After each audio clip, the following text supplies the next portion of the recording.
Nobody from my family came to my wedding. The next morning, Dad texted asking for $8,400. Not one person from my side of the family showed up to watch me get married. Not my mother. Not my brother. Not my father, the man who spent his whole life telling strangers how proud he was of me while never once saying it to my face.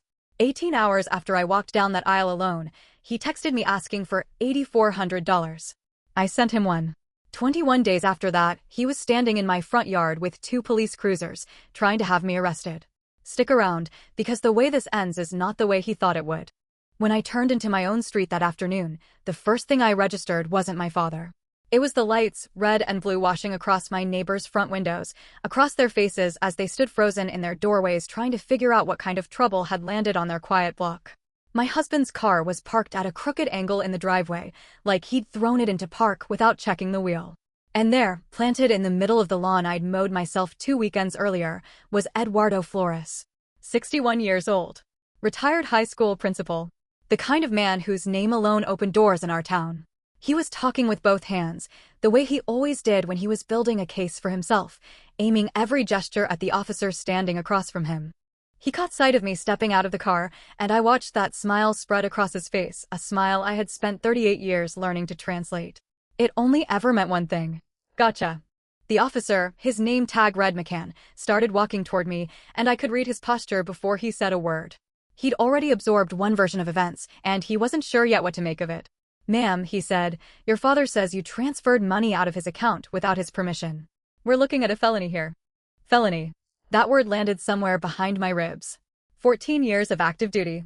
A security clearance most people never even hear about. Every classified assignment, every promotion I'd clawed my way into, all of it suddenly balanced on a single accusation, in front of my own house, while my neighbors watched. I did the thing they train you to do. One slow breath, the kind built specifically to override your body's instinct to panic when panicking will get someone hurt. "Officer," I said, "is your body camera recording right now?" "It is, ma'am." "Good." I pulled out my phone, opened my banking app, and held the screen up to the lens. "Then show me the theft. Here's who I actually am, in case that matters to you the way it should have mattered to him. I'm a commander in the United States Navy. Naval Special Warfare. 14 years in, one of a small handful of women who've ever worn this rank in this community, a detail that occasionally makes headlines and that I have never once cared about. What I care about is the work. The 4 a.m. cold water drills in the dead of January. The years spent proving over and over in rooms full of people who assumed I couldn't, that I absolutely could. My father never attended a single one of my promotion ceremonies. Not because he lacked pride. Ask him, and he'd tell you, at length, how proud he was. He said it at church. He said it at dinner parties. He said it during his retirement speech 2 years back, standing at a podium talking about strong families and stronger children. He said it to everyone except me. I met my husband, David, at a conference in San Diego 7 years ago. Aerospace contractor. Quiet, observant, the type who notices the thing nobody else does and only mentions it when it actually matters. 3 minutes into our first conversation, he asked me what I found hardest about my job, not what I did for a living, what was hard about it. Nobody had ever asked me that. I told him the truth without meaning to. We were engaged before the year was out. The night he proposed, I called my father from the back porch of our rental house, watching the sky burn orange over the water, and told him we'd picked a date and that having him walk me down the aisle would mean more to me than anything else in the world. He said he'd have to check his calendar. I should have understood exactly what that meant right then. I didn't. I understood it later, the way you understand something obvious only once you've stepped far enough back to see the whole shape of it, with that particular sting reserved for people who let hope do their thinking for them. My family is small. My father, Eduardo. My mother, Rosario, who has spent 4 decades doing whatever Eduardo decides, not out of cruelty, but out of a habit she's simply never had reason to question. My younger brother, Marco, the son, the one who got the car at 16 and the college fund and the steady drip of financial rescue that flowed out of my father's account like water finding the lowest point. Marco and I were close once. Underneath the entitlement, he had a decent heart, entitlement that wasn't entirely his fault, built into him by parents who believed sons were the future and daughters who joined the military were merely admirable, while sons who chased their own dreams were visionaries. Marco's visions had produced 3 failed businesses, a divorce, and a rotating cast of financial emergencies my father funded, emergencies that eventually became my emergencies too, once my father's checkbook ran dry and he called me instead. I never once got asked whether I wanted to help. It was simply labeled family duty. Nobody ever discussed paying it back, because paying it back was never the point. The point was that I was dependable. The one who'd actually made something of her life. The one you could always count on. That sounds like praise. It isn't. Wedding invitations went out in January. May 14th, a Saturday evening ceremony at a venue in Norfolk that David's mother had scouted out for us, and she'd cried the first time she walked through the doors, which told me instantly it was the right place. We reserved 3 full pews on my side. White ribbons. Little printed cards that read reserved family of the bride. By March, every single member of David's family had RSVP'd yes. Even 2 distant cousins on my mother's side I hadn't spoken to in 6 years sent a gift card along with a note. So sorry we can't make it, but we love you. From my own parents and brother? Nothing. I called my mother in April. She assured me they were still planning to come. My father's knee was bothering him, she said. The drive was long. Marco and his girlfriend were going through something. I told her I understood and asked her to just let me know either way. Of course, Mija, she said. The morning of the wedding, I stood in the bridal suite in my dress blues and called my father. No answer. I called my mother instead. She picked up on the 4th ring, her voice pitched just slightly too warm, too careful, the sound of a woman rehearsing a conversation she doesn't want to have. We're so sorry, Elena. Your father's knee. Mom. My voice stayed level. That training is useful for more than combat. Are you coming? Silence. The specific kind of silence that already contains the answer nobody wants to say out loud. We love you, she finally offered. Thank you, I said. I hung up. I stood in front of that mirror for a full 30 seconds. Full dress uniform. Every ribbon and medal exactly where it belonged. Hair pinned the way I'd rehearsed 6 times the night before. A woman who had earned every single thing she was wearing, about to walk down an aisle completely alone. I picked up my bouquet and walked out anyway. 142 guests watched me walk that aisle past 3 empty pews wrapped in white ribbon. I got through the vows. I got through dinner. I danced with David, with his father, with each of his 3 sisters, and at the very end of the night his mother held my face in both hands and told me, "You're ours now. Completely ours." I didn't fall apart until midnight, alone on the floor of the hotel bathroom, unable to catch my breath. The text arrived at 8:14 the next morning. I was still awake, staring at the ceiling, running the previous day back through my head the way you debrief a mission, cataloging every decision, checking for what could have gone differently. My phone was already in my hand, because some small, stubborn part of me, the 7-year-old part that still believed my father was the man he claimed to be at every dinner party, kept hoping for an apology. The name on the screen made my chest do something involuntary. Hope, arriving completely uninvited. I opened it. Elena, we need $8,400 for your brother's venue deposit. They've been struggling and the deadline is Tuesday. You've always been the responsible one. Let me know. No congratulations. No mention of the wedding at all. Just an invoice. The morning after my wedding, for his favorite child's party. David stirred beside me, read it over my shoulder, and I felt his jaw go tight, not loud, not dramatic, just the quiet tension of a man who has finally reached the end of a very long rope. Delete it, he said. Don't engage. Instead, I opened my banking app, pulled up the transfer screen, typed in my father's account number, memorized after years of sending him money I never tracked and never expected back, and entered an amount. $1. Memo line, best of luck. Sent. Blocked his number. Set the phone down. Picked up my coffee and for the first time in 2 days, actually tasted it. The quiet lasted exactly 1 week. Then I unblocked him, an old habit that outlives logic, the part of you that whispers what if it's actually an emergency this time. 14 years of military discipline can override a lot of things. It has never fully overridden that one. What came through wasn't one message. It was 41, dumped all at once like water finally breaking through a dam. The first 5 were begging. The next 20 accused me of every disloyalty imaginable. The last 16 dropped the mask completely.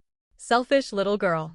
After everything I gave you, you think those medals make you somebody? You're nothing without this family. You've always been nothing. I read every one of them the way I'd read an intelligence report, flat, cataloging, not flinching. Then I closed the app and called my executive officer, Commander Patricia Hughes, someone with 14 years in naval intelligence and 0 personal stake in my family drama. I told her a relative was making escalating contact, and I wanted it on record in case it became relevant. I left the wedding out of it. She thanked me, told me to keep documenting, and to update her if anything changed. It changed 3 days later. The call came at 9:47 on a Wednesday morning. Commander Hughes again, her voice in that specific register that told me she was managing information before she handed it over. "Ma'am, your father was at Gate 4 this morning. He was asking base personnel about your schedule, your building assignment, your usual arrival times." A Navy commander's daily movements are not public information. There is an entire apparatus built to keep it that way. And my father had just tried to walk straight through it. This wasn't a family squabble anymore. This was a security concern, and I reported it exactly that way. Lieutenant Commander James Okafor, Base Security at Naval Station Norfolk, 15 years in military law enforcement, sat with me while I walked through everything, reviewed the documented messages, and opened a formal incident file. He was thorough, methodical, and entirely without sentiment, precisely what I needed in that moment. "Commander Flores," he said, using my rank on purpose, "this is now being logged as a potential threat to a service member's safety. That means it's no longer a private family matter. Is your current residence address something this individual would know?" Yes. My father had been to the house once, for years earlier, for a visit that lasted 40 minutes and consisted mostly of him walking room to room narrating his opinions out loud. "Change your locks if you haven't," Okafor said. "I'd strongly recommend a camera system if you don't already have one. And I want to check in from you daily until this is resolved." That evening, David installed cameras at the front door, the back, and the side gate, while I sat at the kitchen table reading a letter that had shown up at the base earlier that day. Handwritten, addressed to my full name and rank, meaning he'd looked that up, in the slanted, aggressive cursive he only ever used when he was furious. "You will die alone with those medals." I didn't burn it. I sealed it in a plastic bag, set it in the drawer under my service pistol, called Commander Hughes to report it, and then called a lawyer. Marcus Stein had practiced family and harassment law in Virginia for 19 years, with 11 prior cases specifically involving military personnel and family harassment, a niche listed right on his firm's website. He picked up the phone himself, which told me he took referrals from JAG offices seriously. I laid out the entire timeline for him, dates, amounts, every piece of documentation I'd been keeping since that first wave of texts. He let me finish without a single interruption, a discipline most people never bother to learn, and one good lawyers cultivate because the client who's allowed to just talk will eventually say the thing that matters most. When I finished, he was quiet for a beat. "Commander, you've actually got several things running in parallel here. Documented financial harassment, that text the morning after your wedding.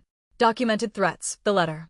And documented security-related activity, the visit to the gate. Different legal categories, but connected, and that connection is exactly what makes a protective order strong. I want the restraining order," I told him. "I'll have a draft to you Thursday. One more thing, the base security incident might pull in JAG. That's not a bad thing. It means the military's legal machinery is now working in your corner. It's just one more party at the table." "I know how to manage a room full of parties," I said. He paused, apparently deciding whether that was a joke. It wasn't. The following Tuesday, I was sitting in a high-level briefing, lights down, screens glowing, phones strictly off. Mine was face down on the table, silenced, because there are situations where I still need to be reachable no matter what room I'm in. It started buzzing at 2:31 and didn't stop. I checked it under the table. "David. Come home now." Then, in all capital letters, something he had never once done in 7 years together, "Cops are at the house." I excused myself from a room that mattered a great deal, because in that moment nothing mattered more.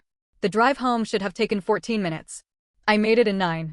You already know what I found when I pulled onto my street, the lights, the neighbors, my father performing his outrage on my lawn for Officer McCann's benefit.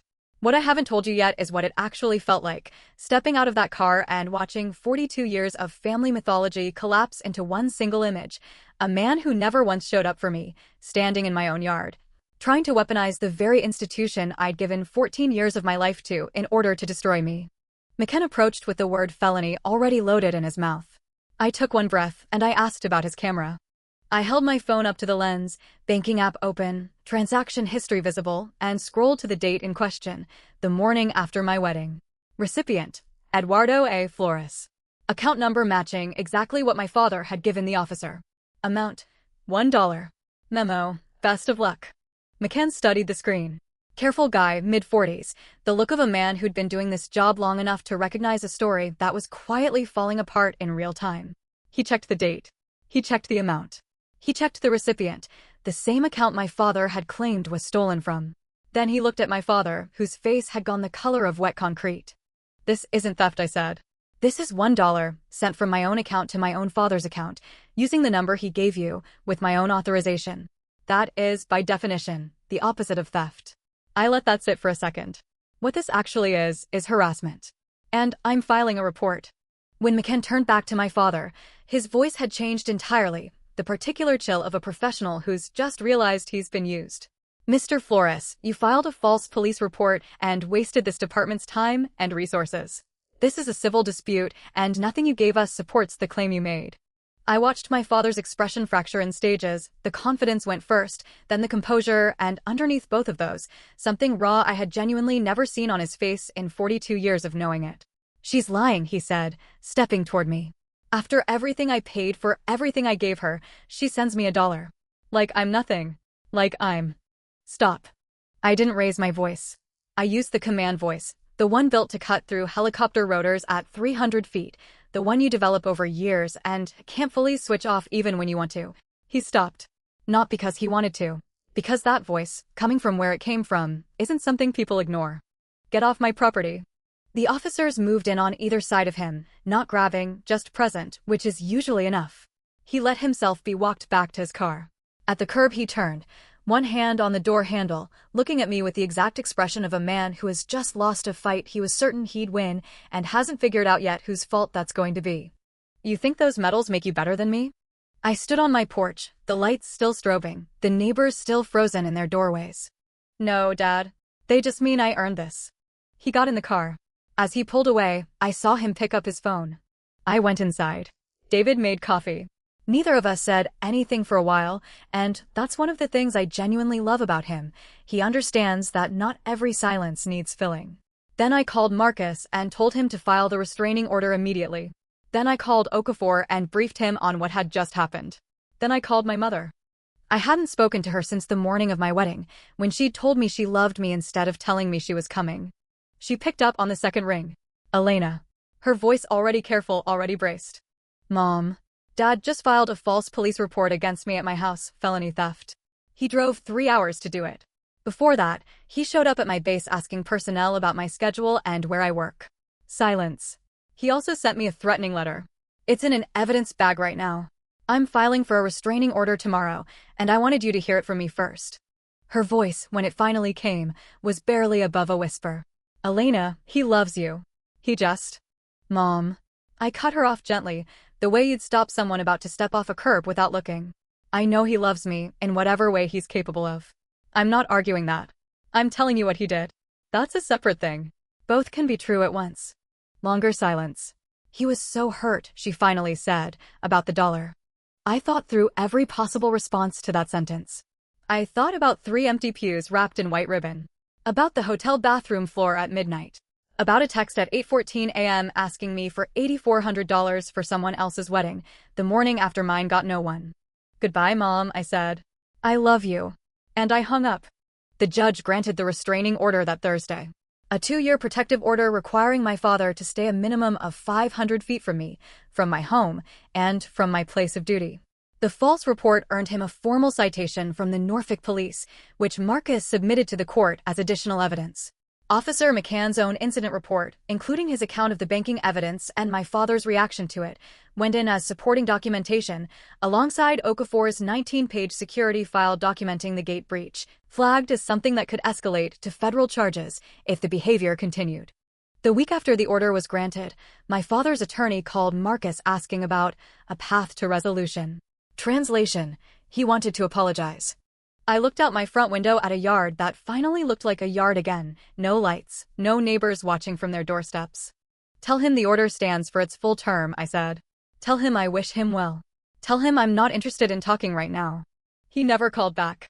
3 weeks later, my cousin Adriana, one of the two who'd sent that gift card and the note saying "we love you," told me Marco's wedding had quietly fallen apart.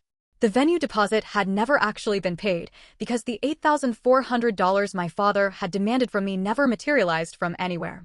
And somewhere in those weeks, Marco's girlfriend had decided she didn't want to marry into a family now tangled up in a federal harassment case involving a military officer. Adriana delivered this with the slightly guilty tone of someone who knows the news they're sharing is going to land as complicated. I thanked her, told her the gift card had gone towards champagne at our reception, and that David and I had raised a glass to her and her husband by name. She laughed, the kind of laugh that needed permission to exist, and had just gotten it. "Do you need anything?" she asked. "I'm good," I told her. And I meant it. Not because everything was tied up neatly. Some things never fully resolve, they just settle into a shape you learn to live around. Not because the grief disappeared, either. There's a specific, stubborn kind of grief that comes from having a father who's capable of love in theory, but never in practice, and no legal filing makes that evaporate. But I was good. That Memorial Day weekend, David and I stayed home. No travel, no celebration, nothing performed for anyone else's benefit. We ordered takeout Saturday night and ate it on the back porch, watching the sky do what it does in late May, turning colors that don't really have names. The cameras blinked their quiet green light at the corners of the yard. Somewhere out there, my father was telling his version of all this to whoever would still listen, at church, at dinner parties, wherever his calendar took him next. I don't know what version he's telling. I don't need to. I have the banking app. I have the body camera footage. I have the restraining order. I have 19 pages of federal security documentation. And I have this, a quiet yard. A husband who asks what's hard, not just what I do. A sky turning colors I still can't name. My father used to say medals don't matter, that service doesn't make a person anything, that family is what actually counts. He wasn't entirely wrong about that last part. He just never understood what family was supposed to mean.